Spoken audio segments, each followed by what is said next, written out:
बाबर आजम भांगिले विराट कोहलींकर यही विश्व रेकर्ड। गुरुवार अमेरिका विपक्ष मैच समय पाकिस्तान अधिनायक बाबर आजम एक बड़ सफलता हासिल करिसेंती। आंतर्जातिक टी20 रे बाबर आजम सर्वाधिक रन स्कोरर होइछंती।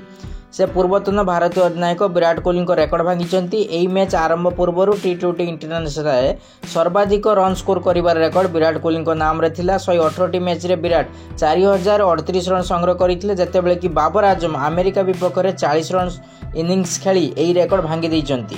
अमेरिका विपक्ष मैच रे पाकिस्तान ओपनर तथा अधिनायक बाबर आजम 43 बॉल रे 44 रन संग्रह करथिले। बाबर आजम निज इनिंग्स रे 3टी चौका और 2टी छक्का मारिथिले। विराट कोहली को पछरे पकाइबा पई बाबर आजम एही मैच रे 16 रन स्कोर करिबा पई आवश्यक थिला। तेबे बाबर बहु बॉल खेलिबा परे प्रारंभिक रन स्कोर करथिले। बाबर आजम 120 मैच रे 4067 रन संग्रह करिसेंती। एही समय रे 3टी शतक एवं 36टी अर्धशतक हासिल करिसेंती। बाबर आजम टी20 इंटरनेशनल सर्वाधिक रन स्कोरर बैट्समैन होइछंती। एही तालिका रे विराट कोहली द्वितीय स्थान रे थिबा बेले भारतीय अधिनायक रोहित शर्मा तृतीय स्थान रे अछंती, जे 152टी मैच रे 4026 रन संग्रह करिसेंती। चतुर्थ स्थान रे रहिसेंती आयरलैंड रो पॉल स्टर्लिंग, जे कि 143टी मैच रे 3591 रन संग्रह करिसेंती। मार्टिन गुप्टिल पंचम नंबर रे अछंती, से 122टी मैच रे 3531 रन संग्रह करिसेंती।